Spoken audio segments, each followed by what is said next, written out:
In a dark, thundering room, Palkoa, the feared captain of the Parrot Bandits, smirks as a dark idea takes shape. He's decided his enemies won't escape so easily. He reveals his paranoia, fearing that if his targets return to the mainland, they'll expose him, forcing him to become a runaway once more. In the background, his underlings work diligently in a lab-like setting. As he mixes a drop of a substance into a red liquid, Palkoa explains that the business he's built and the people who rely on him are too important to risk. With a mad laugh, Palkoa holds up the flask, proudly presenting his creation. Concentrated loop. He boasts that it's far more potent than other infamous poisons. A close-up on a determined eye. The time has come for a subordinate to carry out the evil deed. Palkoa hands the poison to a nervous young man with brown hair, ordering him to slip it into the drink of a red-haired girl. The young man's eyes widen in terror as he processes the order, wondering about the horrifying effects of the potion. Palkoa answers the unspoken question with a terrifying, wide-mouthed grin, confirming that the victim would die immediately. An image of a girl dying a horrific death flashes through the boy's mind, a gruesome preview of what he's being asked to do. Trembling, the young man holds the flask. He tells himself that Palkoa is completely insane. The sheer madness of the situation dawns on him. He looks at Palkoa, utterly horrified, realizing the man is completely unhinged. Palkoa's gaze narrows, sensing the hesitation from his subordinate. In an act of defiance, the young man drops the flask, the red poison splashing across the floor. Palkoa demands to know what he is doing. The young man trembles with fear, but stands his ground. Palkoa menacingly asks if he is being defied. Palkoa grabs him, demanding an answer, but the boy can only stammer, trying to find the words for his refusal. Finding his voice, the young man screams in Palkoa's face, declaring that he quits.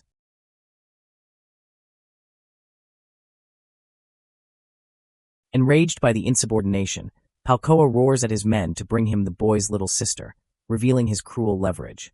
The consequences of his defiance are brutal. The young man lies beaten and bloodied on the floor. Later, the red-haired woman, Amy, looks down at the injured boy as he's being carried away, exasperatedly calling him an idiot for his reckless bravery. The memory of his desperate shout echoes in his mind. He quit to protect them, but it only led to this. Lying in bed, bandaged and weak, he tells Amy that it's good she kept her promise, but it means his efforts to protect her and his sister have all gone to waste. Meanwhile, the rest of the group, a blue-haired man and a blonde woman, discuss the gravity of their situation. The man points out that this is attempted murder and hostage-taking, but the woman suggests a complication. If they really are from the Special Forces, I'm sure the harbor was the first thing they took control of. Amy, realizing the implication, asks if this means they're trapped. The blonde woman agrees, adding that even if they could inform the army, they wouldn't dispatch forces just to save a single orphan's life, leaving them feeling isolated and helpless. With a hardened expression, the golden-haired male shows his resolve. He is not giving up. He turns to Amy and asks for an assessment of their enemy's strength. Amy, how strong do you think Palkoa's men are? Amy explains that while most of the grunts are just brutes, there are about 10 skilled schema users among them. The blonde woman, Tez, looks on in shock, realizing he's planning to fight them. Amy's eyes narrow as she thinks back, a memory of Palkoa's evil grin flashing in her mind. She continues, and those guys? A close-up of Palkoa's hand reveals the distinctive parrot tattoo. Are the Parrot Bandits, Amy reveals. The name hits the golden-haired male like a bolt of lightning. His eyes widen in shocked recognition. Seeing his reaction, Tez asks him if he knows them. He confirms that he does. He explains that when their school was attacked, the schema user responsible was hired by the Archmage Arcane. A flashback shows the attacker, who bears the same parrot tattoo on his arm, was from the Parrot Bandits, he finishes. Amy recalls the incident with a bitter expression, stating she thought the Magic Association had arrested that bastard. The scene shifts to the imposing tower of the Magic Association headquarters, and then to a guard standing outside an interrogation room. Inside, a ruthless interrogator named Sakiri is brutally questioning the very same bandit from the school attack. The bloodied man is identified as Lucas, a B-class criminal. Back in the present, Amy adds that she believes Palkoa is even stronger than Lucas, which visibly concerns the golden-haired male. The blue-haired man is taken aback, confused by the sudden influx of complicated information. The group falls silent, processing the names Parrot and Palkoa. The golden-haired male turns to Tez, asking if she figured something out. Tez voices her suspicion, saying she feels like she's missing a piece of the puzzle, and that the name Palkoa sounds familiar. Suddenly, a memory clicks for the golden-haired male. The fact that Palkoa used to be in the Special Forces. Before he can process this thought, the injured Jis jolts upright in bed, grabbing his arm and screaming frantically, "Run away! You need to run away!" The group rushes to his side, trying to calm him down. They tell him to relax, assuring him that he is safe and reminding him that his ribcage is broken. The blue-haired man asks Jis if he has any idea where his little sister might be. Tears well up in Jis's eyes as he asks, "Are you trying to save her?" As Tez mentions that most of Palkoa's men are addicts and that they're aiming for Amy, Jis suddenly shouts, "No!" With newfound energy born from desperation, Jis screams at them, "They're not aiming for Amy." Jis's trembling finger lifts, pointing past a confused Amy. The shocking truth is revealed as he points directly at the stunned golden-haired male. "It's you," Jis declares, "the true target is you." The golden-haired male realizes Palkoa isn't the true mastermind. Jis struggles to speak, revealing, "The one who ordered me to bring you to him is." But before he can finish, the scene cuts away. Elsewhere, a steady hand holds a revolver, ready to deliver judgment. The barrel of the gun is pressed firmly against Palkoa's head. His eyes are wide with sheer terror. The assailant is a mysterious woman with short black hair, dressed in a white coat. She holds Palkoa captive, her expression cold and unreadable. From afar, Jis watches in horror as the woman single-handedly takes down Palkoa and his entire crew, who lie defeated on the floor. The woman mockingly looks down on the beaten Jis, then turns her attention back to Palkoa. "Why, you're like a proper thug boss now, aren't you, Palkoa?" she says. Palkoa trembles under her gaze, the gun still pressed to his head. A close-up on her eye reveals a chilling, merciless intent. Palkoa stammers, "Captain?" as he sees the woman, Marcia, poised gracefully outside the window against the full moon. She lands softly, her hand touching the glass.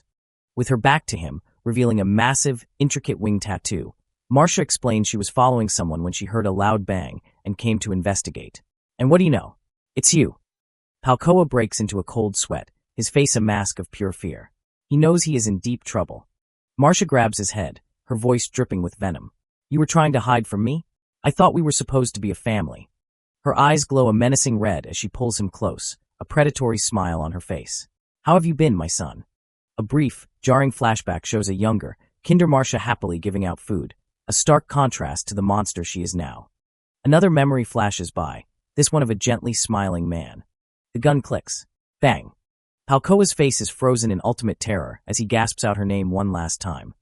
And Marcia. Back with the group, Jis finally delivers his dire warning to the golden-haired male. "That woman. She's aiming for you." The golden-haired male stares back, completely stunned by the revelation. Suddenly, a massive explosion rips through the room, catching him completely off guard. Amy screams, her eyes wide with terror as the blast wave hits. The blue-haired man shields Tez as the world erupts in fire around them. Jis lets out a final, desperate scream as he is consumed by the explosion. The entire villa is engulfed in a catastrophic explosion, leaving nothing but fire and smoke. In the fiery chaos, the golden-haired male is dazed. Only one name echoes in his mind, Marcia. Bo Kwa, exact duplicate. His eyes, glowing with a fierce blue light, show confusion and anger. He struggles to understand what is happening. Amidst the fire and debris, the key players in this conspiracy flash through his mind. The Parrot Bandits, and their true leader, Clay Marcia. As the villa burns, the only question he has is why. Why is her name, a name from the dark annals of history, appearing here and now? The scene shifts to the capital, Bashuka, at the headquarters of the Magic Association. The camera pans up the impossibly tall, Gothic tower of the association, a symbol of power and order in the kingdom. Inside, the interrogation of the B-class criminal, Lucas, continues. He confirms that the boss of the Parrot Bandits is Palkoa. Lucas smirks, telling the investigator Sakiri that he'll never catch Palkoa, who controls the entire distribution of the drug loop. Not without his help, at least. Sakiri, from the 3rd Investigation Department, calmly confirms the information, asking if Palkoa is indeed the boss. Lucas grins maniacally, thinking he has the upper hand. He offers to spill everything in exchange for a reduced sentence. But Sakiri has no interest in making deals. He pulls out a dagger, his expression cold. With a swift, brutal motion, he stabs Lucas, who lets out a piercing scream of agony. Gasping for air, Lucas looks up at his tormentor. Sakiri clarifies his intentions. "I'm not talking about the fake Parrot Bandits." Sakiri's eyes are devoid of emotion as he holds the bloodied knife. "Tell me who the boss of the real Parrot Bandits is," he demands. He drives the knife into Lucas's chest, tearing his shirt and revealing the intricate parrot tattoo beneath. The tattoo is not of a mere bandit group. The text woven into the design reads Fallen Madonna, and even if God forsakes us. This is the mark of the parrot mercenaries. A flashback reveals a tattered red flag bearing a golden beast, the standard of the mercenaries from 7 years ago. Lucas explains that they were legendary mercenaries who, after destroying the Byron kingdom, nearly brought the entire country to ruin.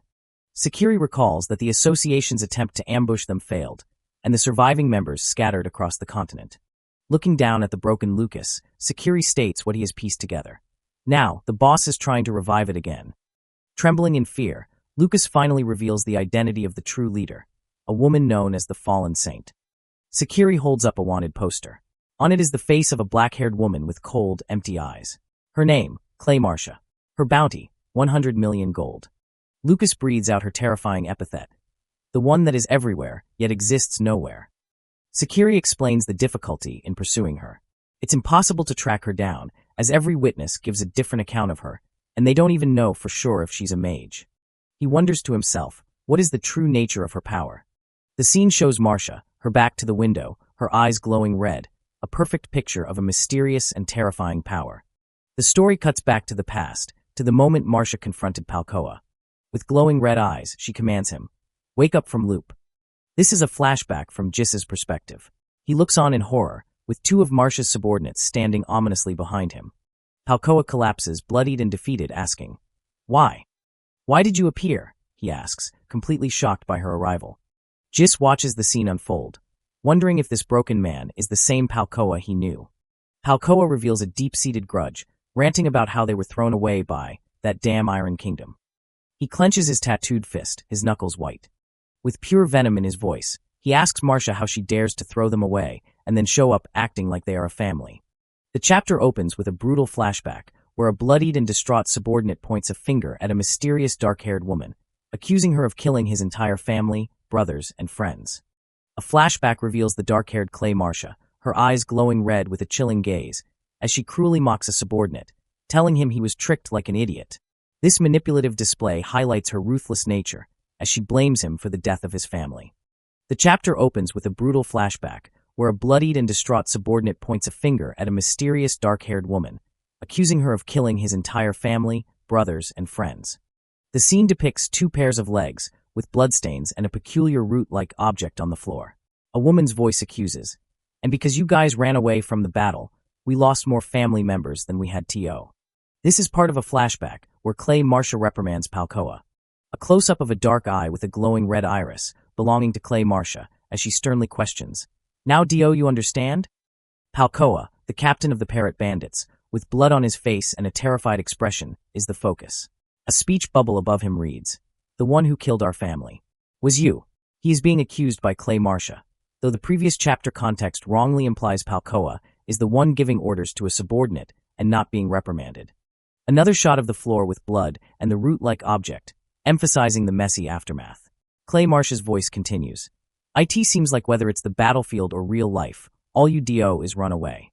Chiron, the protagonist, beaten and bloodied, lies on the ground with a look of extreme pain and fear. The narration bubble begins. It's about a guy named Chiron, from Clay Marcia, indicating he is the topic of discussion. Clay Marcia faces Palkoa, who still looks disheveled and afraid. Clay Marcia asks, "How did you?" Then continues, "You really thought I wouldn't know the name of the guy who destroyed your business?" Confirming she is addressing Palkoa. Clay Marcia stands over a beaten Chiron, with Palkoa nearby, and a monkey-like subordinate in the background. Clay Marcia confirms, "So I'm right, it was Chiron," and then remarks with sarcasm, "Seriously, my brother really is too kind. He can't just not help out a guy like this." A close-up on Chiron's face, still on the floor, gasping in pain, with blood trickling down his face. Sound effects, HA convey his struggle. Clay Marcia gives a final instruction to a fearful Palkoa, stating, "Palkoa, I'll give you my final mission." Clay Marcia stands confidently, her red eyes glowing ominously, as she delivers her command. "Bring me Chiron. You are free to do whatever you wish with the rest of his party members." After delivering her ruthless orders, Clay Marcia glances back at a tall, white-clad subordinate in a hat and coat, a silent acknowledgement of his presence and their shared purpose. The white-clad subordinate of Clay Marcia walks away with a confident stride, while an unseen speaker exclaims, "Wow," reacting to the chilling efficiency of Clay Marcia's commands and the gravity of the unfolding situation. After giving her orders, Clay Marcia is seen in a close-up, gazing at ripples on the surface of dark water, a moment of reflection after her ruthless command. Clay Marcia, still with a chilling smile, holds a small flame as she calmly issues the command, chase him, solidifying her resolve. The scene abruptly shifts back to the present. Clay Marcia's white-clad subordinate, wearing a hat, holds a smoking shotgun with ejected shell casings, indicating recent action. The text box clearly states, "Back to present," marking the end of the flashback. Clay Marcia's white-clad subordinate stands on a cliff overlooking a town, accompanied by other dark-clad figures. In the distance, a building is engulfed in flames, indicating chaos and destruction. A wide shot emphasizes the dramatic landscape, showing the white-clad subordinate standing on the cliff, silhouetted against the dark, rainy sky, with the burning building below, highlighting the ongoing disaster. A close-up reveals the intensity of the inferno, with flames and smoke billowing from the burning building, consuming it entirely. The burning building is seen from a slightly different angle, with lush tropical foliage in the foreground, creating a stark contrast between nature and the man-made destruction. In a dark, rainy jungle-like environment, Chiron, Amy, Clay Marcia, and Rian are huddled together. They all appear bruised and exhausted, with Rian being supported by Clay Marcia due to injury. This marks the first appearance of the main protagonist group in the present timeline, all seemingly survivors of the recent chaos. A closer shot reveals Clay Marcia, the blonde female, looking concerned as she helps an injured Rian, the blue-haired male, emphasizing their collective struggle and Rian's vulnerable state. Amy, the red-haired female, gazes with worry while Chiron, his face tear-streaked, displays a deep sense of despair. Chiron, soaked and looking upward into the heavy rain, expresses his anguish with the heartfelt question, "Why me?" grappling with the immediate aftermath of the tragedy and the loss it brought. The scene transitions to his restless sleep. The burning building on the cliff is shown again amidst the dark, stormy night, its flames symbolizing the traumatic events that lead Chiron to his nightmare in the tavern. Intense sound effects emphasize the lingering impact of the destruction as the narrative prepares for his awakening. Chiron lies in a bed at a tavern, bandaged and seemingly asleep, as heavy rain continues to fall outside, hinting at the lingering aftermath of previous events. Chiron jolts awake in his bed, gasping, huff with wide, startled eyes, clearly disturbed by a nightmare. An extreme close-up of Chiron's face reveals tears streaming down as he cries out, "Yuna," revealing the source of his trauma and nightmare. Chiron is depicted in intense emotional and physical agony, tears and sweat covering his face as he screams amidst what appears to be a watery, dreamlike void, signifying his deep pain. Chiron's bare, bloodied feet are shown running, suggesting either his desperate escape within the nightmare or him physically leaving the bed in a daze. A multi-panel sequence flashes through Chiron's harrowing nightmare. He recalls Yuna, a small child, running and crying, then being struck by arrows. The torment continues as he sees the menacing figures of Clay Marcia and Palcoa, realizing they are responsible for his pain, before he collapses, desperately reaching out in his dream. Chiron's face is contorted in a final, desperate cry of Yuna as he reaches the climax of his nightmare, reflecting his overwhelming grief. From an aerial perspective, Chiron is a small, solitary figure running through the rain-soaked streets of the town, having left the tavern in a daze, still calling out Yuna's name. Chiron is seen back in bed, sniffling, still clearly affected by the nightmare, his eyes closed in quiet anguish as he processes the traumatic memories. The scene shifts to the bright morning after the stormy night, with the town visible and a plume of smoke still rising from the cliff where the building had burned, marking the aftermath of the previous night's destruction. The morning after the devastating attack, a woman with brown hair stands before the smoldering debris of what was once a building. She asks with a shocked expression, "What happened?" and comments somberly, "All of this happened in one night," realizing the extent of the overnight destruction. Following the tragic events of that morning, the protagonists, Chiron, Amy, Clay Marcia, and Rian, are now determined. A series of panels shows them with resolute expressions, prepared for the coming conflict. A powerful statement proclaims, they all had something to protect, signaling their unified readiness to confront the forces behind their suffering and the political machinations that led them here. The protagonists, Chiron, Amy, Clay Marcia, and Rian, engage in a serious discussion, recalling how they were manipulated as pawns in a political game, as expressed by Amy and confirmed by Clay Marcia, setting the stage for their impending confrontation. Rian and Clay Marcia discuss the political motivations behind their past misfortunes, with Rian concluding that it was to solidify someone's political position, reflecting on the intricate web of power. The four protagonists, Rian, Clay Marcia, Chiron, and Amy, stand together near their horses, looking up. One expresses the difficulty of understanding politics, while another acknowledges the uncertainty of the situation, yet a clear resolve is forming among them. A firm hand grabs the reins of a horse, signaling a decisive call to action. Let's go stop them. Chiron, the golden-haired male, holds his horse's reins, his expression resolute as he asks his companions, "Are you ready?" Ready to lead the charge. Rian, Clay Marcia, and Amy affirm their readiness with a simple, "Yeah," their determined faces reflecting their unified commitment to the impending confrontation. The horses' hooves gallop powerfully, kicking up dust and signaling the swift departure of the protagonists towards their destination. The protagonists ride horses at full speed along a picturesque sunny beach, heading towards the open sea, driven by their newfound purpose. Chiron confidently leads the group on horseback, followed closely by Amy, Clay Marcia, and Rian, all focused on their destination, a sense of urgency in their posture. The beautiful beach stretches out, with the small figures of the protagonists approaching, while a text bubble ominously states, "Just wait," hinting at the waiting antagonist. From a window overlooking the sea, the dark-haired Clay Marcia, now revealed as the antagonist from Chiron's past, extends a gloved hand. With a sinister expression, she defiantly declares, "I'll come to you myself," scoffing, "How bold of these brats." She anticipates the protagonist's approach with chilling confidence. The antagonist Clay Marcia smiles menacingly, her red eyes gleaming, as she anticipates the protagonist's arrival, wondering aloud, "Coming at me head-on." Palcoa, visible in the background, appears uneasy, foreshadowing the challenges awaiting the heroes as they draw nearer. Palcoa, looking tense and sweating, listens as the dark-haired Clay Marcia, antagonist, challenges him, saying, "Let's see what your subordinates are capable of," as a prelude to the impending battle. The protagonists, Chiron, Amy, Clay Marcia, and Rian, ride their horses through a lush forest path towards a distant castle. Above them, streaks of light cut through the air, signaling that they have been detected or are under attack. As they ride, Clay Marcia, protagonist, blonde, initiates a conversation with Rian asking, "Rian, have you ever cut something down?" To which Rian, the blue-haired male, responds with curiosity, "What do you mean?"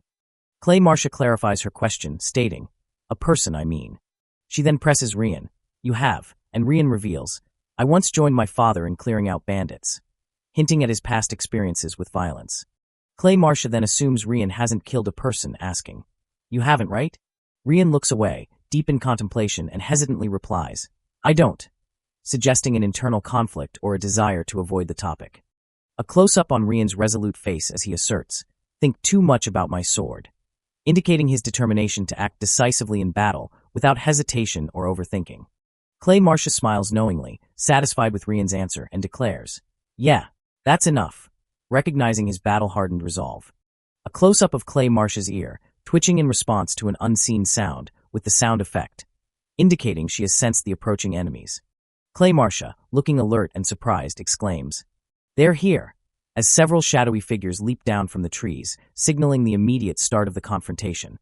Palcoa's subordinates launch a surprise attack, leaping through the trees towards the protagonists, who are still on horseback, indicating a fierce ambush in the forest. A mercenary, confident in his numbers, sneers, "HMPH, only 4 brats," underestimating the protagonists as the initial skirmish begins.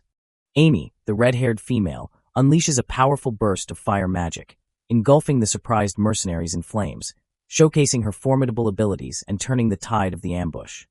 Amy's powerful fire magic continues to rage, engulfing and scattering multiple mercenaries in explosive bursts, highlighting the ferocity of the battle. A close-up of Amy, the red-haired female, reveals her fierce concentration as she unleashes her fire magic, prompting a mercenary to exclaim in fear, "A mage!" A terrified mercenary, cloaked in a hood, shouts an urgent warning to his comrades. "She's a target type. Take cover," as flashes of magic illuminate the chaotic scene. A mercenary desperately attempts to defend against an incoming attack with his sword, parrying a blue energy wave, showcasing the intense close-quarters combat. Chiron is captured midair, surrounded by dynamic magical light effects, as he skillfully dodges or counters an attack, demonstrating his active participation in the fight. A mercenary on the ground, overwhelmed and desperate, cries out, Leader," signaling the heavy casualties and the disarray among their ranks. Clay Marcia, the blonde protagonist, displays her combat expertise by deftly blocking a mercenary's sword attack with her own blade in a fierce exchange.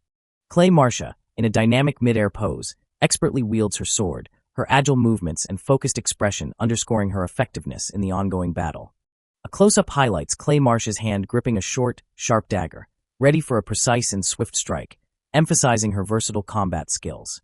Rian, the blue-haired male, is locked in a fierce battle as a mercenary lunges towards him. The mercenary shouts, "This is bad," realizing the formidable power of Rian and his companions. Rian stands firm with his massive greatsword, facing a taunting mercenary who claims, "Without schema, Rian will be at a huge disadvantage in a speed battle," confident that Rian's reliance on brute force rather than magic will be his undoing. The mercenary, with a sinister smirk, dismisses Rian as that idiot, convinced that Rian's lack of magical prowess will seal his fate in the fast-paced combat to come. A mercenary looks down at Rian, who is wielding a greatsword, and mocks him, exclaiming, "He brought a greatsword into the forest," questioning his choice of weapon in the dense environment. Rian, with a fierce and determined expression, unleashes a powerful strike with his greatsword, accompanied by a resounding "con" sound effect. Rian's greatsword slices through a thick tree trunk with immense force, demonstrating his incredible physical power and skill. A mercenary, perched on a tree branch, taunts Rian. "Haha, you gonna chop some trees?" unaware of the true power he is about to unleash. Clay Marcia, the blonde protagonist, reacts with a look of shock and concern, shouting, "Rian," at the unexpected display of his power. A close-up of Rian's intense face, drenched in sweat, reveals his fierce concentration as he declares, "Don't underestimate," challenging his opponent. Rian executes his devastating sword technique, emblazoned with the words "tree chopping," as his greatsword glows with immense power, ready to strike down his foe. Rian delivers a powerful, glowing strike with his greatsword, completely overwhelming a mercenary in the foreground. The defeated mercenary looks up in shock and disbelief, covered in blood, uttering, "Huh? I'm dead?" as he realizes his demise. Clay Marcia looks on with a mixture of surprise and admiration, as the sheer power of Rian's attack leaves her speechless. Clay Marcia, still wide-eyed with shock, reflects on Rian's power, stating, "I've never cut down another person," contrasting her own past with Rian's decisive action. Rian, breathing heavily and sweating, stands triumphant over his defeated opponent, declaring, "But the version of myself that gave up due to lack of talent, I've killed that version of me 10,000 times," revealing his profound determination to overcome his past weaknesses. A flashback shows a younger Rian, wearing a scarf, passionately telling a blonde-haired child, "Make sure to become a mage." He then promises, "I'll also become the strongest knight and become the sword that protects you," revealing a deep personal commitment and connection to the blonde child. Rian, back in the present, stands firm with his greatsword, his determined expression reinforcing his earlier declaration. "Because not once have I ever picked up a sword half-heartedly." Clay Marcia, the blonde protagonist, smiles confidently, acknowledging Rian's powerful resolve with a simple, approving "okay." Through a scouter's view, the four protagonists are seen standing amidst defeated mercenaries, showing the complete rout of the enemy's scouting squad. The scouter exclaims in disbelief, "This can't be our scouting squad." The scouters are in shock, unable to comprehend the defeat. Is getting beaten by those rookies? And expressing further disbelief, and by only 2 mages, underestimating the combined power of the protagonists. 2 scouters exchange worried glances, realizing the true strength of their opponents. "They're way stronger than we thought," and a warning, "Don't let their age fool you." The mercenary scout leader, with a sinister smile and a tactical bracelet, acknowledges the protagonist's unexpected power. "They've got serious skills." He then declares, "Let's show them something more interesting then," setting the stage for an escalated conflict. An explosion erupts in the dense forest, sending wood splinters and leaves flying, indicating an intense battle has begun. Close up on 2 sharp blades clashing in a shower of sparks, highlighting the ferocity of the ongoing combat. The blonde female attacks from above, launching multiple projectiles at a bandit below who skillfully deflects them with his sword. The blonde female's eye glows with determination as she fires another precise shot, her focus absolute amidst the fight.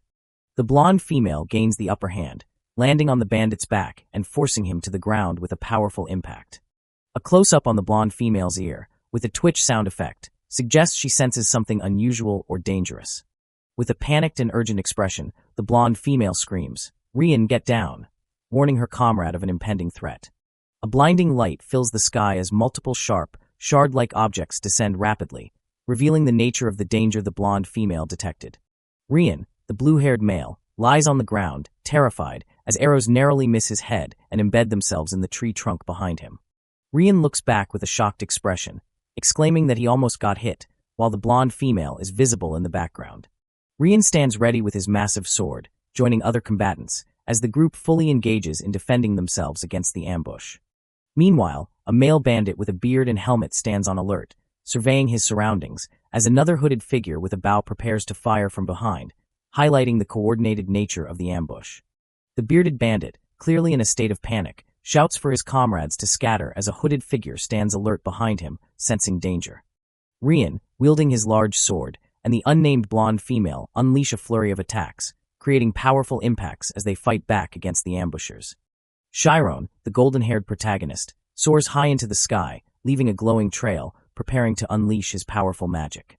With his eyes glowing intensely, Chiron prepares a spell, channeling his power into a projectile he's about to launch from his hand. Chiron unleashes a barrage of light projectiles from above, sending them raining down on the forest below, creating multiple explosive impacts. The bearded bandit ducks for cover behind a rock, clearly affected by Chiron's attack, as another bandit lies on the chaotic ground nearby. Chiron zips through the air at high speed, his expression focused, as if tracking a target or executing a precise maneuver, confirming his objective. A bandit archer with dark green hair aims his bow with a sinister grin, anticipating an easy shot and urging his target to expose themselves more. The archer's fiery projectile is about to be released, but he suddenly reacts with surprise, suggesting an unexpected turn of events right before his attack. A massive fiery explosion erupts from the archer's position, completely engulfing him as he screams in pain, likely a devastating counterattack from Amy. The bearded bandit peeks from behind cover, his eyes wide with terror, reeling from the powerful fiery explosion as Amy's counterattack intensifies the battle. Indeed, it was Amy, the red-haired mage, who had just unleashed the devastating fire spell. She now raises her hand, focusing on the battle, perhaps sensing more than just the immediate explosion. Amy, the red-haired mage, raises her hand and unleashes a fiery spell, warning her companions about the presence of a sniper. Amy's eyes glow crimson as she confirms her intuition, having sensed the lurking danger from the sniper. Two terrified bandits, one bearded and the other hooded, stare in disbelief, wondering who these powerful attackers are. Chiron, Amy, Rian, and the blonde female stand united, their formidable presence leaving the bandits questioning the identity of their powerful opponents. Overwhelmed by the group's strength, the bearded bandit frantically shouts for his comrades to retreat. The bandits begin to disappear into thin air through teleportation, attempting to escape the battle, while Chiron's group watches their rapid retreat. Chiron, Amy, Rian, and the blonde female pursue the retreating bandits, unleashing their various magical and physical attacks to prevent their escape. Amy, her eyes still burning with resolve, conjures another fiery spell, vowing not to let the escaping bandits get away. As multiple bandits attempt to teleport, Amy's scorching fire spell chases after them, leaving fiery trails in its wake. Amy's fiery attack connects directly with the bearded bandit's face, disrupting his teleportation attempt and sending him reeling. Amy's relentless fiery attack collides with a shimmering green defensive barrier, creating a powerful magical burst that illuminates the forest. The magical clash culminates in a massive explosion on the ground, sending debris flying as a vibrant, multicolored beam of light shoots into the sky, leaving Chiron and his companions in awe. Chiron and his companions are surprised by the magical clash, with Chiron questioning the event and the blonde female wondering if it was teleportation. The blonde female expresses disbelief that the bandits have a mage, while Amy, touching her head, says she will recheck her records, suggesting an ability to recall or analyze past events. Amy's eye glows intensely as she concentrates, hinting at a significant discovery being made through her analytical process. Chiron, the blonde female, and Rian stare as a bandit, wearing a glowing bracelet, confidently smiles at them, revealing the presence of a magic artifact responsible for their abilities. The bandit, empowered by the magic artifact, stands defiantly as his comrades begin their retreat, indicating the use of the artifact for strategic escape. Chiron, Amy, and the blonde female witness the bandits teleporting away, disappearing into blurry trails, confirming their use of advanced escape magic. As the bandit continues to teleport, he glances back with a smug expression, highlighting his successful evasion despite the group's efforts. Chiron, Amy, Rian, and the blonde female are shown in hot pursuit, determined to prevent the bandits from making a full escape. Amy is seen examining a glowing pattern on the forest floor, confirming the presence of a magic circle left behind by the teleporting bandits. Chiron, Amy, and the blonde female gather around the intricate glowing patterns on the ground, with Chiron identifying them as traces of a teleportation magic circle. Amy, with her eyes still glowing, explains that the magic circle is not merely etched on the surface, but deeply intertwined with space itself, making it incredibly difficult to destroy. The group acknowledges the formidable nature of the magic circle, realizing its complexity, effectively secured the bandits' temporary escape. The group looks up in exasperation as a bandit taunts them, confident in their unassailable escape route, prompting Chiron to wonder what had just transpired while the blonde female questioned if it was teleportation. Chiron, Rian, Amy, and the blonde female stand amidst the heavily scarred ground, examining the aftermath of the powerful magical clash that allowed the bandits to escape. The blonde female deduces that this form of escape is distinct from typical mana bullets, pondering whether it requires a rare spirit zone user to designate teleportation coordinates. As the group moves through the forest, Amy explains that something must be actively assigning the coordinates for such complex teleportation, prompting the blonde female to question what it could be. Amy, with a determined expression, asserts her guess, telling the others that an unnatural scent nearby suggests the location of the coordinate assignment. Huddled in the bushes, Rian jokingly asks Amy if she's a dog due to her sense of smell, as the group awaits further action. Amy, slightly exasperated, explains that she amplified her senses using schema, while the blonde female confirms her suspicions, validating Amy's deduction. Chiron exclaims his realization as the group observes a large, glowing magic circle on the ground, concluding that the bandits have synchronized a bracelet-shaped magic artifact with it to facilitate their teleportation. Amy and Rian react with surprise to the immense scale of the magic circle, with Rian speculating that it might be buried within the mountain, and Amy agreeing to the possibility. A wide shot reveals a vast network of glowing magic circles, extending across the northern forest, suggesting a large-scale, interconnected teleportation system. The blonde female expresses shock at the immense cost of establishing such an extensive magical installation, questioning how much profit the bandits made to afford it. Chiron explains the critical tactical disadvantage. The bandits always have an escape route, ensuring their numbers don't dwindle while the group's stamina will eventually run out, necessitating a direct confrontation. Rian proposes a direct approach, suggesting they destroy the magic circles as they advance, while Chiron considers his words. Rian enthusiastically brandishes his massive sword, questioning if they can simply smash the magic circle, but Amy, squatting by the circle, explains its intricate nature makes it difficult to break. Amy further elaborates that the magic circle is intricately engraved like a circuit, making it far more resilient than one might initially perceive, implying a deeper magical defense. Amy continues, stressing that this is no ordinary shoddy installation. Even with minor damage to a few circuits, the entire system would remain functional, highlighting its complex design. Rian, disheartened by the complexity of the magic circle, scratches his nose in resignation as Chiron remains lost in thought. Rian, with renewed determination, looks at Chiron and declares that they should still try to destroy the magic circle, surprising Amy in the background. Both Amy and the blonde female react with shock and disbelief at the suggestion of destroying the seemingly indestructible magic circle, questioning the feasibility of such a task. Amy reiterates the immense challenge, explaining that the magic isn't merely etched on the surface, but deeply embedded in space, requiring excavation down to a meter below ground, a task too arduous for them to consider. Amy highlights the immense time commitment involved, emphasizing that destroying the circle would be a major time sink, leading the blonde female to question if their current precarious fighting strategy is truly better than attempting to break the circle.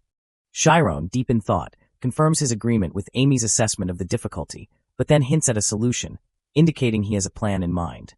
Chiron looks at Amy, proposing a daring solution. What if we destroy it within just a few minutes? Amy looks at him with surprise, clearly taken aback by his audacious claim. Amy, still processing Chiron's incredible claim, asks if he means 10 minutes, while Chiron, with a confident demeanor, instructs everyone to stand back, preparing to execute his plan. Chiron, with a determined and confident gaze, declares that he can destroy the intricate magic circle in just 2 minutes, astonishing his companions with his bold claim. In the middle of the jungle, Amy tells everyone to stand back as Chiron prepares to deal with a magic circle, confident he can handle it on his own. Chiron declares his intention to destroy the magic circle in just 2 minutes, his eyes glowing with determination. Chiron kneels at the center of a complex glowing magic circle, warning his teammates Amy and Rian to stay back as it might be dangerous. Chiron, with a serious expression, focuses intensely as he prepares to activate his spell. Rian and the blonde female look on with concern and surprise, wondering what Chiron is about to do, while Amy is partially visible next to them. Amy's face is etched with worry as she attempts to warn her teammates, indicating a sense of urgency. Her eyes wide and glowing with a blue light, Amy expresses her growing concern and suggests that they all need to back up even further. Amy watches Chiron intently, her blonde female companion beside her, as she realizes Chiron has already begun his powerful spell. Amy observes Chiron's spirit zone pulsating with incredible speed, a phenomenon that truly astounds her. As Chiron is enveloped in a brilliant blue aura, Amy reflects that while his body is durable, she questions how his mind can endure such immense strain. Chiron's face contorts with effort, blue energy lines coursing through him as he pushes his limits, his spirit zone pulsating 20 times per second, urging himself to go just a bit more to unleash his full power.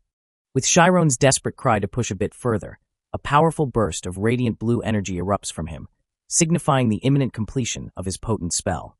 The blonde female looks on in shock and alarm as leaves are stirred up around her, reacting to the powerful magical forces unleashed by Chiron. Chiron's eye is shown in a close-up, glowing with a vibrant green energy, indicating an intense focus and perception as he declares, "I can see it." Chiron unleashes a massive explosion of golden light, tearing apart the ground around him as he fully activates his powerful new spell. Amy shields her face from the blinding light and immense power emanating from Chiron's spell, her expression a mix of awe and concern. Rian and the blonde female are also caught in the powerful blast, raising their arms to protect themselves from the overwhelming light and force. The sheer force of Chiron's light explosion throws both Rian and the blonde female backward, debris flying around them as they struggle against the impact. Amy and the blonde female look back in utter shock at the devastation wrought by Chiron's spell, their faces reflecting the immense power they just witnessed. Chiron, looking slightly weary but accomplished, stands amidst the magical aftermath as his teammates wonder what he has just done. A wide shot reveals the massive crater created by Chiron's magic, with him standing at its center, while Amy, Rian, and the blonde female observe the incredible destruction from the edge. Amy, completely astounded, exclaims that the power Chiron just displayed is insane, and that she doesn't even need her spirit zone to gauge its immense strength. The blonde female asks Chiron if he's alright after such a powerful display, to which Chiron calmly replies that he is, explaining that it's a new defense magic that shouldn't hurt the user. This leaves Rian to question if such a destructive force can truly be called a defense spell. Chiron clarifies that he only had the theory for this spell a while ago and is glad it worked as he thought, making Rian reluctantly concede. "I guess you could call it defense." Amy, meanwhile, begins to deeply ponder the implications of Chiron's new magic.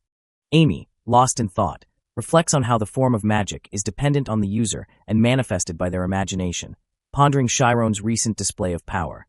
Chiron offers an innocent smile, a stark contrast to Amy's internal monologue about the violent nature of his new spell. In a flashback, Amy questions Chiron, asking if he remembers meeting someone named Marcia a few days ago, his expression turning serious. Amy, with Rian and the blonde female standing beside her, presses Chiron about Marcia, asking what she was like and if he didn't sense anything off about her, even with his insight. Chiron responds with a simple no, denying any strange feelings about Marcia, which prompts Amy to react with a surprised, "You didn't?" Amy closes her eyes in determination, reassuring herself and possibly Chiron. But don't worry. With fierce resolve in her eyes, Amy declares her intention to stop Marcia, no matter what it takes. Chiron, looking concerned, asks Amy what is making her so anxious, still in the midst of their conversation about Marcia. A younger, distressed Chiron is shown in the upper panel, contrasting with the current Chiron, who continues to question Amy about her anxiety, emphasizing a deeper connection to past worries. Returning to the present, Amy collects herself, deciding not to dwell on past anxieties and to trust Chiron before proposing that they consider another tactic. With their new strategy in mind, Chiron, the blonde female, and Rian stand ready as Amy outlines their next move. From now on, they will avoid direct battles. Instead, Amy explains their primary goal will be to swiftly destroy the enemy's magic circles, shifting their focus to strategic strikes rather than prolonged combat. The ground explodes with a blinding light, sending debris flying upwards from a massive crater, a testament to Chiron's powerful light explosion spell. A series of explosions erupt through the dense jungle, accompanied by the sounds of bam, boom, and flash, as Amy observes, assuming the enemy was trying to drain their stamina by dragging out the fight. An enemy scout observes the ongoing explosions in the jungle through a circular scope, confirming the enemy is monitoring Chiron's team. Two frustrated enemy soldiers curse Chiron's team for destroying their expensive magic circles, with one angrily demanding a direct fight. The enemy commander, looking through his scope, calmly orders his subordinates to stand down, warning against a head-on fight due to the presence of two mages in Chiron's group. An anxious subordinate questions the commander's next move, fearing their plan will be ruined, but the commander smirks, suggesting they should cheer them on if Chiron's team wants to advance. With a sinister grin, the enemy commander orders his forces to open up the path for them, revealing his cunning strategy to turn Chiron's plan against them by using their advance as a trap. The jungle appears deceptively calm under a bright sky, but a flash in the distance hints at the enemy actively manipulating the path for Chiron's team. A powerful, glowing beam of light cuts through the dense foliage, tearing through leaves and branches, as the enemy actively clears a path for Chiron's unsuspecting group. Suddenly, numerous dark, menacing arrow-like projectiles, mana arrows, are seen hurtling through the air, signifying the activation of the enemy's trap. Amy and the blonde female look up in alarm, enveloped in a golden aura, as Amy asks her companion if she notices anything different, sensing the shift in the magical environment around them. Their fears are confirmed as a massive barrage of mana arrows rains down from the sky, a clear sign that Chiron and his team have walked directly into a large-scale ambush. Amy and the blonde female are enveloped in a golden aura, deflecting the barrage of mana arrows and flying rocks, actively defending against the sudden onslaught. The enemy commander, with a confident smirk, orders his troops to call in everyone who is out there, ready for the next phase of his ambush. An enemy soldier with a bow, peering through a scope, announces that the kids are here, confirming Chiron's team has entered the trap, while another soldier stands by. A vast number of catapults are seen arrayed on the fortress walls, with one launching a powerful red magical projectile, revealing the true scale of the enemy's overwhelming firepower. Several enemy soldiers on the fortress walls mock Chiron's team, claiming they wouldn't have had to use such immense force if you guys hadn't tried so hard. A wide shot reveals the formidable fortress nested within a narrow canyon, with countless siege weapons, emphasizing that activating just a fraction of these would be enough to pulverize even an army. The enemy commander, with a grim expression, reveals the siege weapons were originally made to defend the island, but now must be used for a new objective. He mentions that Captain Marcia told us to capture them, so this is the emergency, linking the current battle to the earlier flashback. An alarmed enemy soldier reports the approaching team, shouting, "They're coming! 1 kilometer ahead!" signaling the imminent confrontation. The enemy commander smiles menacingly through his scope, giving the command, "All right, let's crush them," confident in his trap. The commander's confident smirk quickly turns to surprise as he spots something unexpected through his scope, muttering, before frantically pointing out, "Over there!" Through the scope, the enemy commander and his subordinate spot Chiron standing alone at the end of the path, surrounded by a bright glow, prompting the soldier to exclaim in shock, "He's alone!" A confused subordinate questions why Chiron is alone, asking, "Why is he alone? Where are the others?" To which the commander, quickly realizing the ruse, dismisses it as a foolish mind game.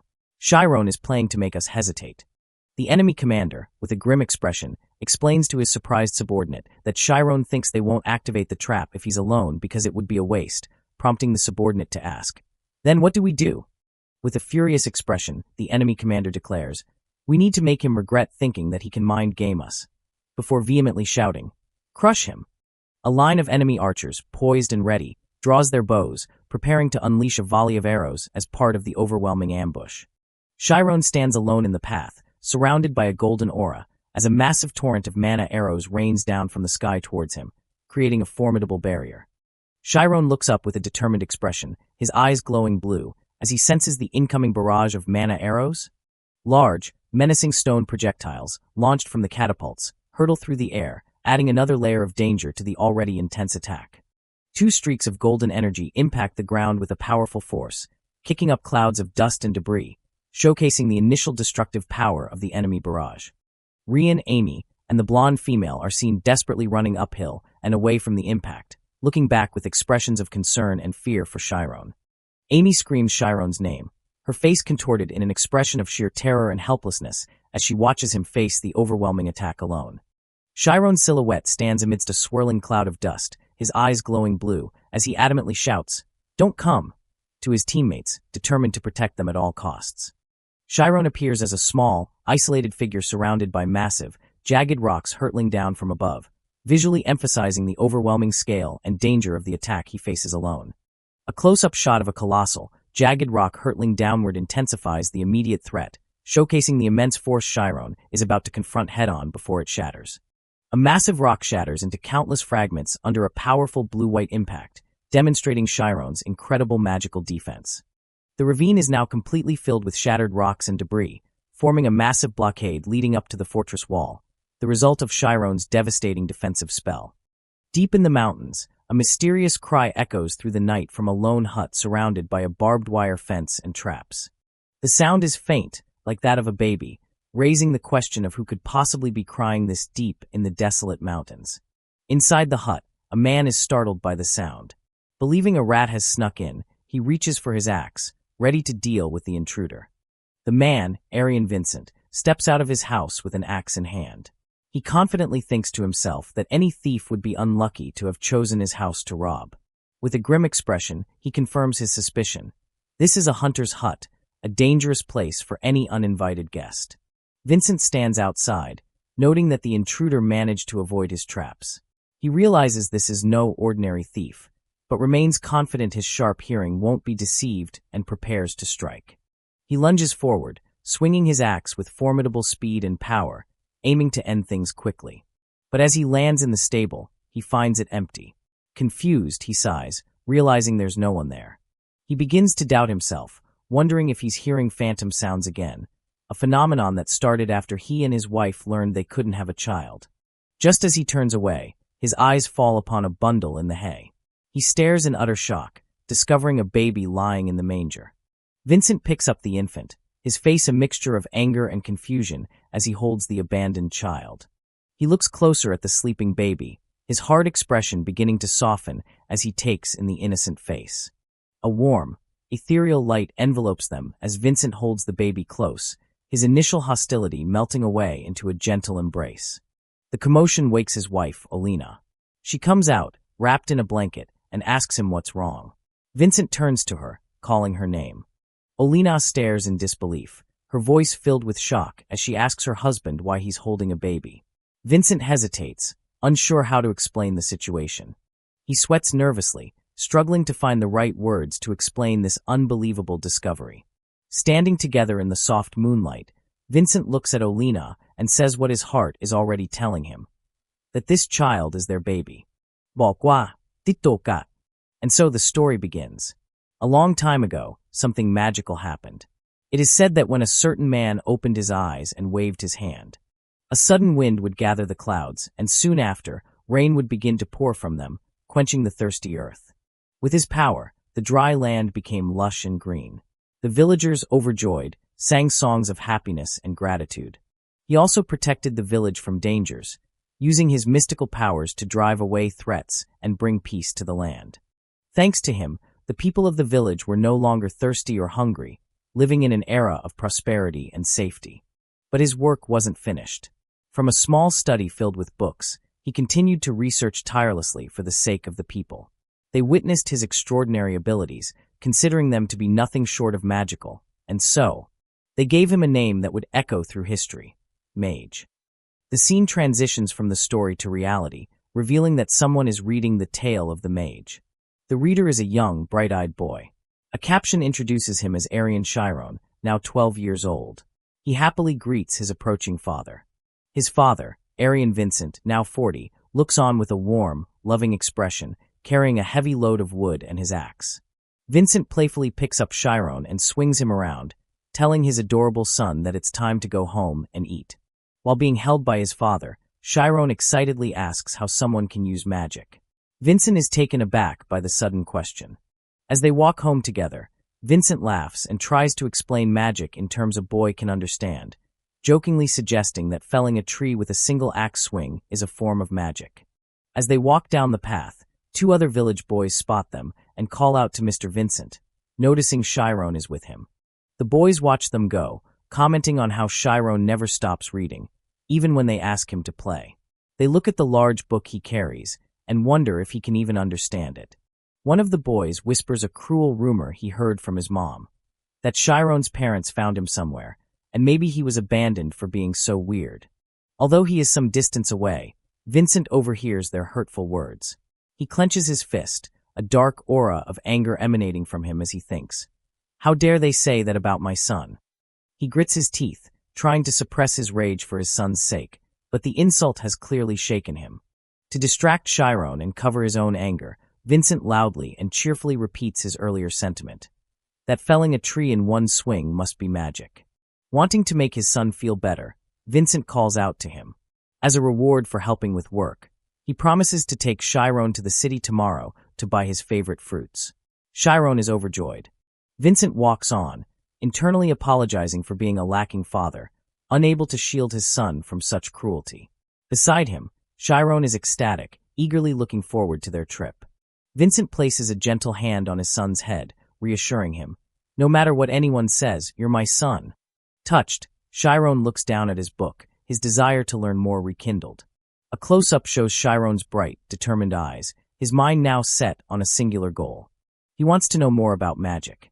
The view expands to a sprawling city, the destination where his quest for knowledge will begin.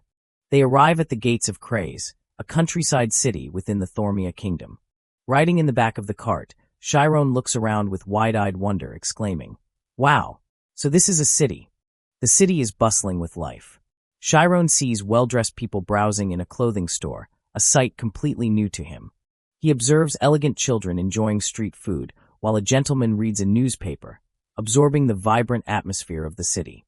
Vincent finds a spot in the marketplace and tells Chiron to wait at Grandpa Martin's store until he's finished with his business. Vincent gives a stern warning: don't wander into shady alleyways and, most importantly, don't run into nobles. Chiron, ever obedient, smiles and promises not to worry. With the instructions given, Vincent heads off with his horse and cart to conduct his business in the city. At the fruit stall, Chiron diligently helps out by writing a sign for blueberries. Off-screen, a voice expresses surprise. "My goodness, you really do know how to write." Grandpa Martin thanks the young boy, telling him he didn't have to help. But Chiron happily insists, saying he wants to. Grandpa Martin is impressed, thinking to himself what a smart child Chiron is for his age, especially when compared to his own grandson, who he calls the town troublemaker. Looking up from his work, Chiron suddenly asks Grandpa Martin if he knows about magic. The old man mishears the question, thinking he asked about traffic. Chiron eagerly corrects him, holding up his book and repeating, "No, magic. How does someone use magic?" Grandpa Martin laughs, finally understanding. Chiron holds his book, titled Tale of the Mage, with a hopeful and earnest expression, awaiting an answer. Grandpa Martin smiles warmly and points down the street, telling Chiron that while he doesn't know much about it, a place over there has lots of books on the subject. Following his gesture, Chiron's eyes light up as he spots a bookstore in the distance, the John Sando bookstore. Grandpa Martin gives him permission to go look. Overjoyed, Chiron thanks him and promises to be right back before dashing off towards the store. As Chiron runs off, Grandpa Martin picks up the book he left behind, chuckling to himself nostalgically about reading fairy tales as a kid. He decides to take a look. However, upon opening the book, he's stunned. Instead of a simple children's story, the pages are filled with incredibly complex diagrams, alchemical symbols, and dense, handwritten notes. Grandpa Martin stares at the book's cover, a shocking realization dawning on him. He remembers that Chiron didn't ask what magic was. He asked how to use it. Meanwhile, inside the bookstore, Chiron excitedly reaches for a book on a shelf, only to have his hand sharply slapped away by an adult. The furious bookstore owner scolds him, telling him not to touch the merchandise with his grimy hands. Chiron asks if he can't even peek at the books. She declares that these expensive books are not meant for peasants and are different from what's sold at a general store. She can't have him making a book seem used with his dirty hands. This makes Chiron wonder where his father gets his expensive books from. Just then, the shop door opens and a well-dressed head butler walks in. The owner's tone shifts as she greets him. The owner sweetly greets her customer, the head butler. Chiron looks on, confused by her sudden change in attitude as the butler confirms his books have arrived. Dejected, Chiron flips through one of the few books he is allowed to touch, but he finds its contents disappointingly simple. He sighs in frustration, finding it difficult to even browse for books. He notes that he had washed his hands earlier, but then a familiar scent catches his attention. He looks out the door and exclaims, "Books!" as he sees the head butler leaving the store carrying a large case overflowing with books. Curious, Chiron follows him, wondering if the man is a noble and where he could be taking so many books. He follows the man through an archway guarded by soldiers. Suddenly, the butler stumbles, and the case of books falls from his hands, spilling its contents onto the ground as Chiron watches. Chiron looks on with wide, horrified eyes, sweat beading on his face as he witnesses the scene unfold. To his utter shock, the butler doesn't pick up the fallen books. Instead, he callously dumps the entire load into a heap of trash in a dead-end alley. A devastating realization hits Chiron. He clutches a book he had salvaged, tears welling in his eyes as he understands this is where his father had been getting his precious books from all along. As he stands there, heartbroken, he hears a giggle from behind him. Two elegantly dressed women are watching him with amusement. He wonders what the real difference is between them and himself, as his father's warning to avoid nobles rings in his ears. He looks at their fine shoes on the clean cobblestone, a stark contrast to his own bare feet. He questions the injustice of it all. Why is it okay for them, but not me? Defeated, he turns to walk away. Suddenly, a hand grabs his shoulder from behind, stopping him in his tracks. A city guard looms over him, stating sternly that this isn't a place where kids should be roaming around alone. The guard points towards a large, closed gate, declaring that the area beyond is exclusively for nobles. Now surrounded by two guards, they interrogate him, asking where he's from. Panicked, Chiron stammers that his father is nearby. The guards exchange a suspicious look. They don't believe a kid like him lives in this part of the city and guess that he's probably an orphan. They speculate he could even be an errand boy for bandits. The lead guard decides he needs to take Chiron in for questioning. As the guard reaches for him, Chiron, in a moment of quick thinking, slips out of his oversized shirt, leaving the guard holding an empty garment. The guards shout in frustration as Chiron makes a quick getaway. One yells at the other to go find the boy who embarrassed them. Chiron, panting for breath, hides inside a large flower planter on a wall, wondering if his pursuers are gone. He breathes a sigh of relief as he brushes leaves, petals, and even a few harmless bugs out of his hair.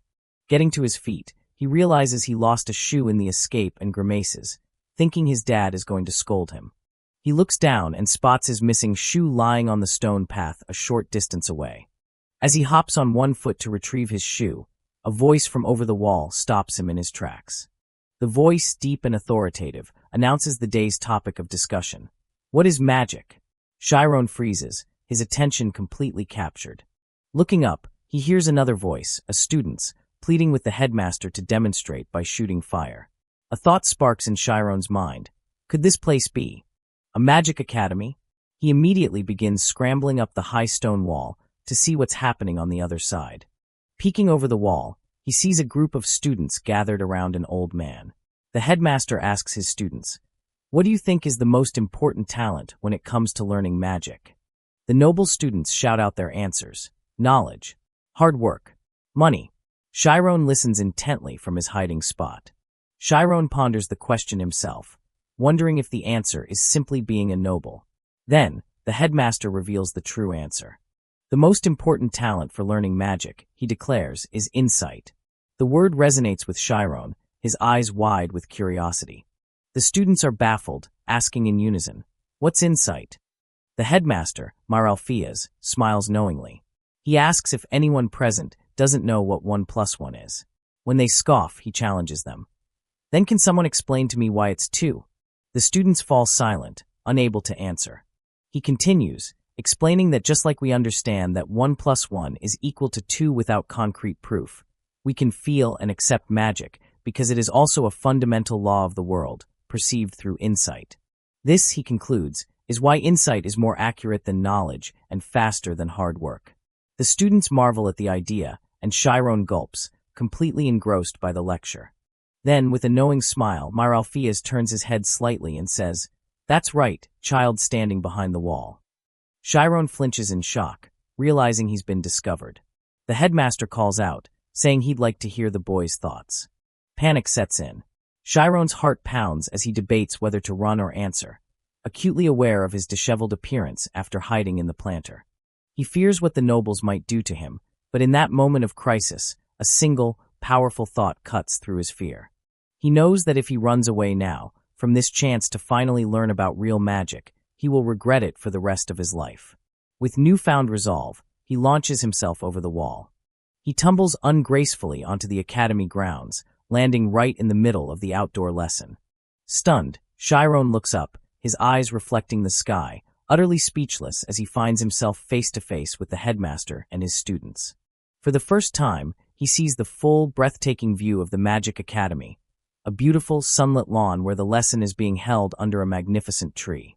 A title box formally introduces the kind-looking man as the headmaster of the Alpheus Magic Academy, Myra Alpheus, a grade 4 certified mage. He smiles warmly and asks, "Did you come to keep this old man company?" Chiron, completely flustered and embarrassed by the sudden attention from a real mage, can only blush and sweat nervously. Having taken a bold step toward his dream, Chiron leaps back over the wall, leaving the academy behind for now, but with a heart full of newfound purpose and determination. The scene opens on a bright, sunny day, looking up at the high brick wall of what appears to be an exclusive academy. A young boy, Chiron, dressed in simple, commoner's clothes, walks hesitantly across the grass, approaching the academy grounds. His presence is immediately met with hostility. A group of richly dressed noble students, gathered for a lesson under a large tree with headmaster Myra Alpheus, begin to shout at him, claiming he doesn't belong because he's a commoner and yelling for him to get out. Chiron stops, his face filled with hurt and apprehension at the students' cruel words. However, the headmaster, Myra Alpheus, smiles kindly and beckons Chiron forward, asking what part of his lecture had interested the boy. Looking up with hopeful eyes, Chiron ignores the other students and simply states, "I want to see magic." The headmaster seems intrigued, asking if he's never seen it before. Chiron explains that he's only ever read about it in books. From their spot under the tree, one of the noble students immediately scoffs, shouting, "Liar! What kind of commoner reads books?" Undeterred, Chiron bows deeply, pleading with the headmaster to show him any kind of magic at all. The headmaster laughs heartily and agrees, announcing he will show them a spell that can create wind. The noble children gasp in excitement. As the other students watch with glee, Chiron stands apart, a look of pure, unclenched focus on his face as he ponders the word wind. Suddenly, a powerful gust of wind rushes past, catching Chiron completely by surprise. The force is so strong that it lifts not only Chiron, but all the other students off their feet and into the air. While the others are likely terrified, Chiron's initial shock gives way to exhilaration. He lets out a whoop of joy, finding the experience of flying to be fun. He and the other students continue to float high up in the blue sky, surrounded by white birds. The students tumble weightlessly in the air, seemingly suspended by the magical wind. The fun moment ends abruptly as gravity reasserts itself, and Chiron realizes with a jolt of panic that he is now falling. The ground, with its green lawns and academy buildings, rushes up to meet them. Chiron lets out a terrified scream as he plummets downwards. He lands softly on the grass, surrounded by the laughing students who are already on the ground. The headmaster stands over them and asks, "How was it?" With a proud and hearty laugh, Headmaster Myra Alpheus declares to the amused students, "That is magic." Chiron, however, doesn't seem impressed. He kneels on the ground, a stunned and deeply contemplative look on his face. His expression turns serious as he looks up, questioning the display. "Magic? What is it?" he asks, unconvinced that what he just experienced was the true essence of magic. A subtle, knowing smile plays on the headmaster's lips as he realizes the boy saw through his simple trick. With tears in his eyes, Chiron's desperation returns, and he begs the headmaster, "Please just tell me the truth."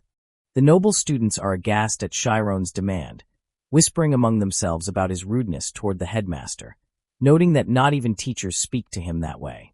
But the headmaster doesn't seem angry at the outburst. Instead, his expression grows sharp and focused, his gaze fixed on Chiron, intrigued by the boy's audacity and insight.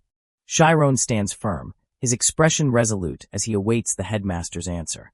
Amused, the headmaster chuckles and agrees to explain further. He defines magic as something that acts outside of common sense, a mental operation that explores the truth of reality. Before the headmaster can continue, Chiron cuts in, already grasping the concept. He brings up the idea of an irrational reality, showing he is following the complex logic. Chiron stands before the entire class, a lone commoner holding his ground in a philosophical debate with the head of the academy.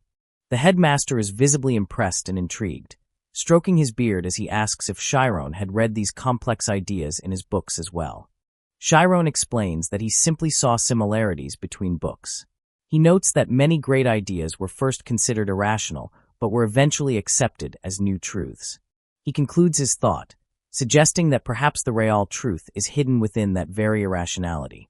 The headmaster and the students listen, captivated by his intellect. Now that he understands the premise, Chiron gets to the heart of the matter, asking with determination, "What do I have to do to learn magic?" A wide, delighted grin spreads across the headmaster's face. He looks at Chiron and declares him a brilliant child. Chiron's expression is firm, his eyes blazing with resolve, ready to accept any challenge the headmaster throws at him. The headmaster calls upon a diligent-looking student with purple braided hair named Shuamin, who eagerly agrees to help with the demonstration. The headmaster introduces the concept of the spirit zone, a term that leaves Chiron and the other noble students looking completely bewildered. Following the headmaster's instruction, Shuamin's eyes begin to glow an ethereal blue as she announces, "I have entered the zone." Pleased, the headmaster sits with his hands behind his back and challenges Shuamin to guess how many coins he is holding. The headmaster exclaims correct, as he opens his palm, revealing a handful of coins. Chiron stares in astonishment, wondering how she could have possibly known. The headmaster begins to explain that when a magician focuses, their mind becomes sensitive enough to sense everything. He states that outstanding magicians can even count the leaves on a distant tree. This mental condition of extreme sensitivity is the spirit zone. As the headmaster removes some coins, Shuamin, with her eyes still closed, correctly states that there are now 3.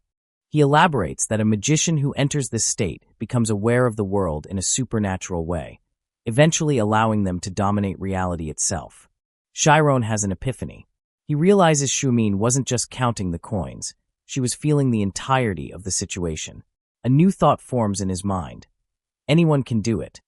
The headmaster encourages the students, telling them to practice in a quiet place, and explaining that the first step is to sense oneself.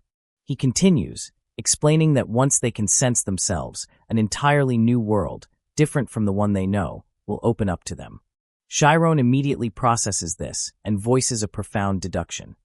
If I can't sense myself, then it'll also be impossible to erase myself. The headmaster is once again taken aback by the boy's quick thinking. He continues to surprise me, he thinks, before inviting Chiron to try entering the spirit zone right then and there. Chiron closes his eyes, accepting the challenge. As he begins to focus inward on the instruction to sense myself, his analytical mind immediately poses a complex philosophical question. What is myself? His internal monologue starts to dissect the concept of self. He first considers the brain, but swiftly dismisses it as merely a physical organ, not the true essence of his being. He concludes that the concept of self is limited by the brain. The goal isn't to define his being, but to purely sense it. He visualizes himself slowly erasing every part of what he perceives as me, understanding that it's not his existence that needs to become more sensitive.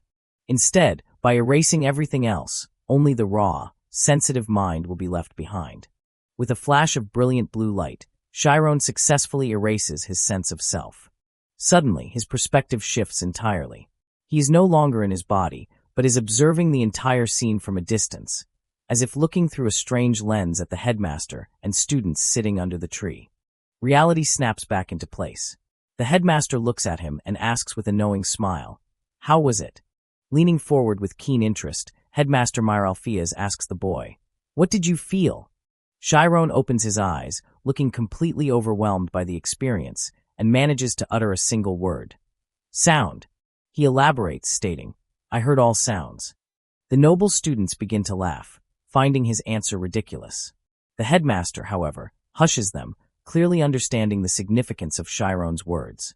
The headmaster rises, explaining to the class that the phenomena experienced within the spirit zone are on a completely different dimension from normal perception. He introduces the concept of synesthesia, the blending of senses like smelling sounds, tasting light, or feeling the shape of the scenery on your skin. This is what Chiron felt. Gently patting the still-dazed Chiron on the head, the headmaster praises him. "Well done.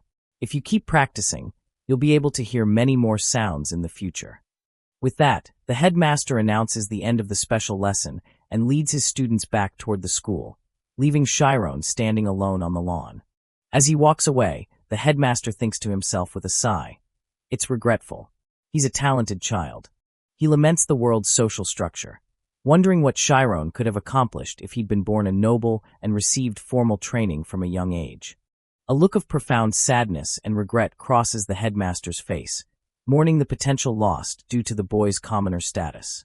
His lesson over, Chiron makes his way back to the imposing wall and begins to climb over it, leaving the exclusive academy behind.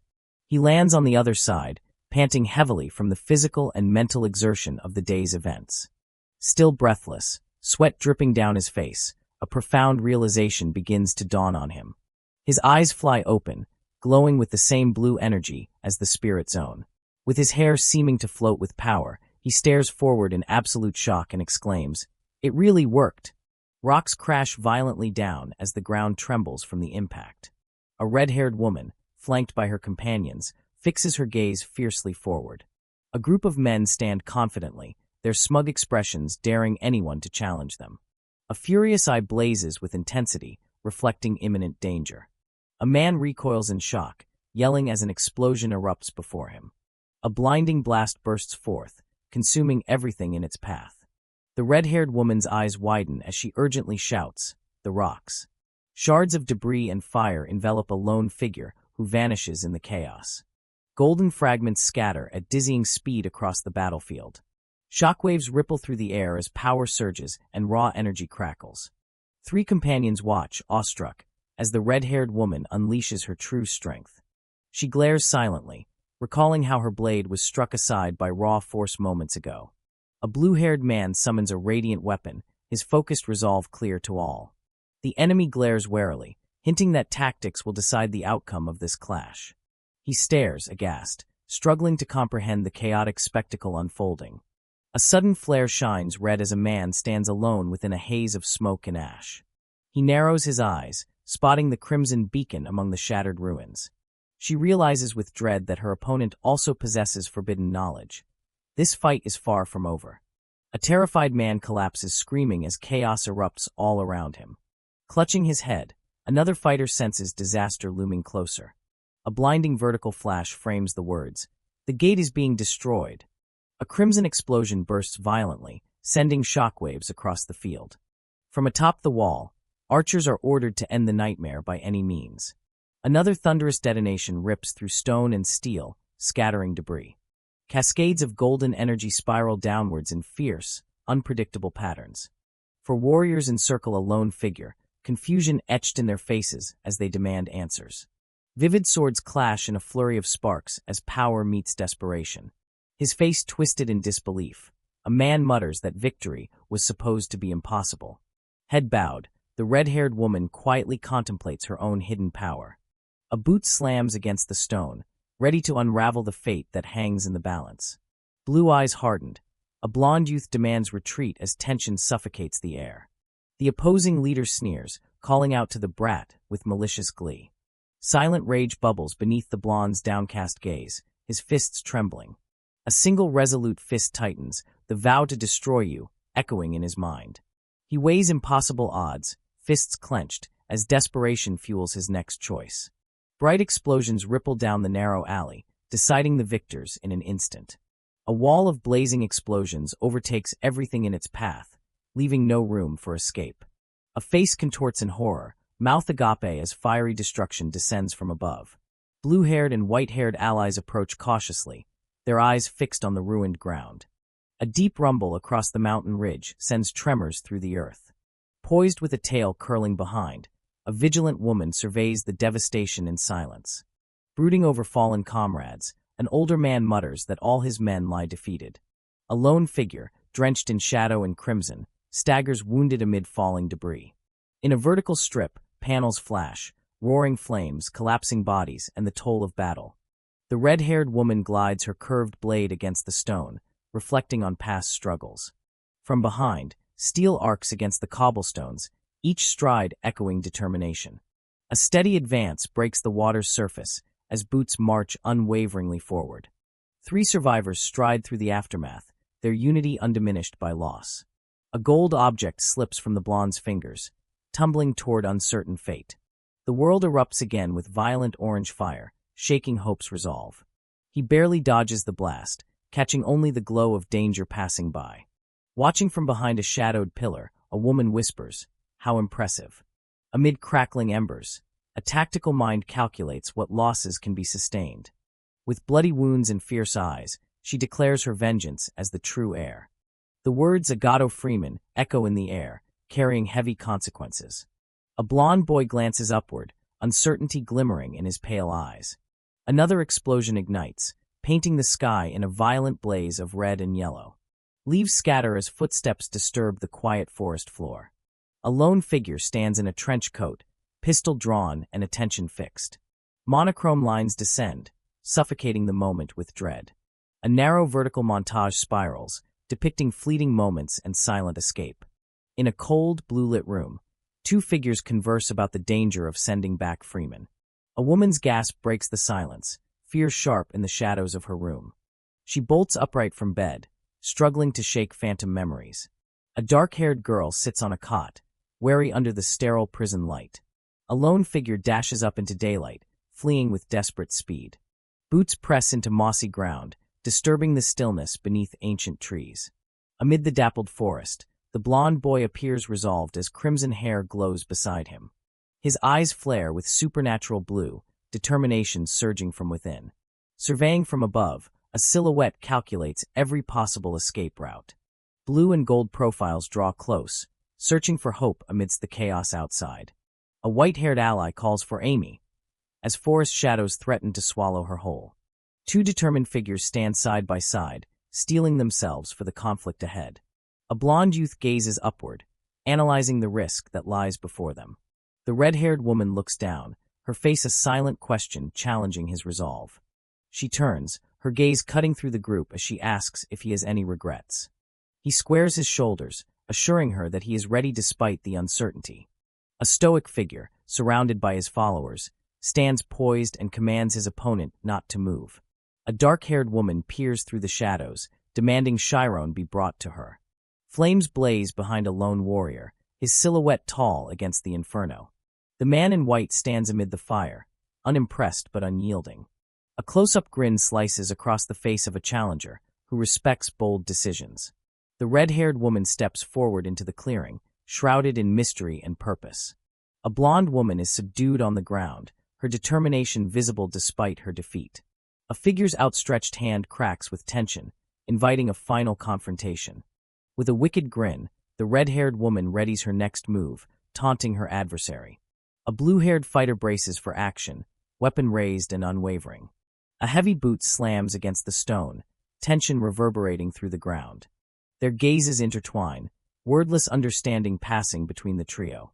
Silhouetted by the bright sky, a new adversary awaits atop the wall, anticipation rigid in his stance. A regal swordsman glances back, eyes sharp as he senses the coming storm. A towering guard by the castle gate allows passage with a gruff command. They stride purposefully forward as the wind whips past on the high battlements. Golden hair falls over her eyes as she lowers her gaze in quiet thought. The order is given for Chiron to move ahead, signaling a new course. With swords raised in challenge, the duo prepares for the fight to come. A close-up captures tension etched on Chiron's lips as his resolve hardens. Blue eyes narrow, watching intently for the smallest shift in the enemy's stance. Standing side by side, the allies brace themselves against whatever awaits. They confidently declare their combined strength should suffice for what lies ahead. A sudden realization dawns on the blonde as uncertainty flickers in her gaze. Steel clashes, and a fierce shout splits the air in the heat of battle. Empty towers stand silent, sentinels watching the city's uneasy peace. He studies the looming building, certain that something feels off in the shadowed halls. Facing down, the blonde figure moves alone, lost in determined contemplation. Grass rustles beneath boots as a single step marks a pivotal decision. Sunlight pours through the ivy-framed window of a quiet cottage, a rare moment of calm. He quietly approaches the doorstep, hand outstretched, ready to cross a new threshold. He steps quietly through the doorway, sunlight at his back. A dark-haired woman sits turned away, her expression unreadable in the dim room. An ornate card-labeled gun hangs between them, a symbol of hidden threats. Standing tense by the open door, the blonde man silently weighs the risk. She offers a subtle smile, inviting him into her dangerous world. Knives and plates glint ominously across the rough wooden table. She stands near the window, sunlight casting sharp shadows across her arms, and says, "By the way." Her words hang in the air, accusing him of taking too long to arrive. A quietly confident reply from the doorway hints at disappointment, but masks wariness. His blue eyes fix on her, asking why she is doing this with unblinking intensity. Her red gaze flickers sideways, secrets stirring in her guarded heart. She coolly tells him what happens if he fails, caution ringing in every phrase. He answers without emotion, analyzing her logic instead of her threat. She flops into the chair, frustration mixing with reluctant admiration. He turns away, reflecting on the hunt for culprits in a world full of blame. A chalkboard fills with swirling equations and memories under the weight of unspoken questions. Images flash, violence and shadow trailing the consequences of mistrust. Light spills into the room as the woman collapses at the threshold, the door closing on their standoff. The blonde boy's eyes glint with determination as sunlight streams through the cracks. Stretching across the floor, two shadows measure the distance between fate and forgiveness. A purple cloak sweeps past as a new figure steps quietly into the light. A voice reveals how arrogance blinded someone from acknowledging weakness. He stands, hand curled at his side, haunted by the reminders of his own mistakes. The crowd murmurs in the darkness, torn between hope and dread as the story unfolds. A vertical strip brings urgent confrontation. History repeats itself in twisted reflection. A silent phrase lingers in black, warning that impatience often masquerades as justice. A black-clad figure stalks through the shadows, retribution burning in their eyes. Gloved fingers brush cold steel of a revolver, the weight of memory pressed into every movement. The red-haired woman bows her head, promising to bring back her missing friends. She flashes a bold smile, her resolve unwavering before the coming fight. Stone arches frame a piercing accusation. "You really trust each other?" She braces for impact, courage mingling with the sting of the enemy's taunt. A shadowy soldier cries out, panic quickening as the battle turns. A young man remembers distant kindness, labeling himself with a long-forgotten name, Palkoa. Blood trickles from the lips of a fallen friend, pain spreading through tattered hope. A voice admits that Michaela once saved his life, sorrow coloring every syllable. A barricade of armored soldiers braces for impact as chaos erupts around them. Feet pound against scorched earth as a desperate escape begins under burning skies. Two panels intertwine, one showing allies locked in struggle and the other the flinch of sudden danger. A warrior hurtles downward, red energy exploding from his shattered blade. A flash of crimson sears across faces, agony briefly overtaking combatants. A vertical slash cleaves the battlefield, scattering foes in every direction. A surge of blue-haired defiance rushes through rubble and stone, unwavering in purpose. He collapses, battered by the relentless attack, breath ragged and eyes wide. A fiery-haired woman spirals through the air, her form trailing with supernatural energy. Red and black swirl as bodies collide, the force of battle launching both aside. A necklace glints on the cold floor, its meaning lost amid the violence. Boots crash as the ground shakes, each step echoing the fury of the fight. Heavy footsteps thud closer, tension mounting with every stride. A woman's shoes drag along the floor, worn by conflict but driven by will. Her gaze is distant, lost in calculation as she weighs the battle's shifting tides. She mutters about the situation, searching for opportunity amid the ruins. The vertical strip flashes scenes of anguish and determination, moments stitched together in grim sequence. She grins with dark resolve, declaring vengeance as blue eyes flash with rage. Two determined figures stand side by side, steeling themselves for the conflict ahead. A blonde youth gazes upward, analyzing the risk that lies before them. The red-haired woman looks down, her face a silent question challenging his resolve. She turns, her gaze cutting through the group as she asks if he has any regrets. He squares his shoulders, assuring her that he is ready despite the uncertainty. A stoic figure, surrounded by his followers, stands poised and commands his opponent not to move. A dark-haired woman peers through the shadows, demanding Chiron be brought to her. Flames blaze behind a lone warrior, his silhouette tall against the inferno. The man in white stands amid the fire, unimpressed but unyielding. A close-up grin slices across the face of a challenger who respects bold decisions. The red-haired woman steps forward into the clearing, shrouded in mystery and purpose. A blonde woman is subdued on the ground, her determination visible despite her defeat. A figure's outstretched hand cracks with tension, inviting a final confrontation. With a wicked grin, the red-haired woman readies her next move, taunting her adversary. A blue-haired fighter braces for action, weapon raised and unwavering. A heavy boot slams against the stone, tension reverberating through the ground. Their gazes intertwine, wordless understanding passing between the trio. Silhouetted by the bright sky, a new adversary awaits atop the wall, anticipation rigid in his stance.